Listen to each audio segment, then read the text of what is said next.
question. Last week we saw Ronda Rousey, which is probably right up there when it comes to the most famous mixed martial artists in the world, right next to Conor McGregor. She had a devastating loss in Australia. I'm not sure if you saw that fight, but we saw all the press she did, all of the expectations of her, the media you do before a fight, and it all came crashing down. And it's when you see all the pressure that a fighter has to sell those tickets, to get in someone's face, to be on constantly. How does that make you feel when you see someone like that fall? Is that something you worry about, something like that with Conor, with all the pressure on him?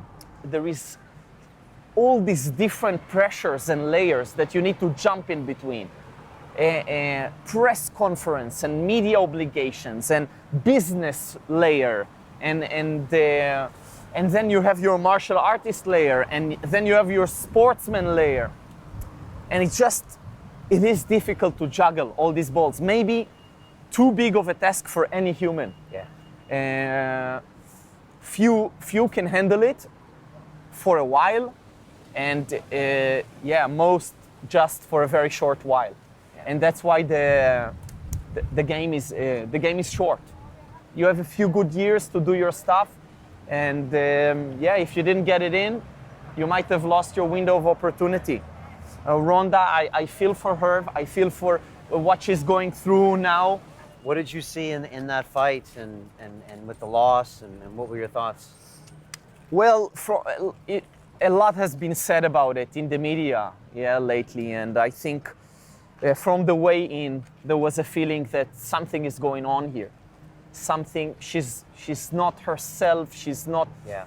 That was out of character for her, right? Yeah, that was out of character. It was not clear what is going on, and I can really sympathize and understand that we are all human, and you can lose it. You can have a bad day. When I see a fight like that, I see, when you're talking about two humans that are 135 pounds going in there, like a women or Conor 145 pounds, it's hard for me to ever believe that someone can go undefeated for so long, because this is someone that's highly trained at their sport, and there's so many variables in an MMA fight. I mean, the little gloves, Ronda's in there, like you said, with Holly Holm, who's been in 40-some fights.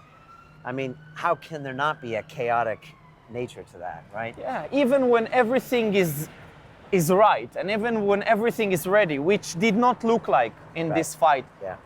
But even if it did, shit happens. It's chaos, and I like Nassim Taleb's point of view on chaos, and our attempt to predict or to prepare should be taking into consideration and respecting chaos, respecting that we are small pieces, small factors in the whole equation. It's enough that one small motion was done wrong to be caught badly and to lose the world's title. So it doesn't mean much for me about Ronda. It will mean more how she deals with that loss now. Yeah. I always say with a fighter, you always tell everything about them, of how they come back from that first big loss. It's as the rapper Ice-T used to say, it's not about the come up, it's about the come back. And Ronda could be back. She could be bigger than ever. This could be the greatest moment of her life, and it very well could be if she makes those choices, 100% agree. To watch the full episode of my moving conversation with Ido Portal for free, go to LondonRealAcademy.com.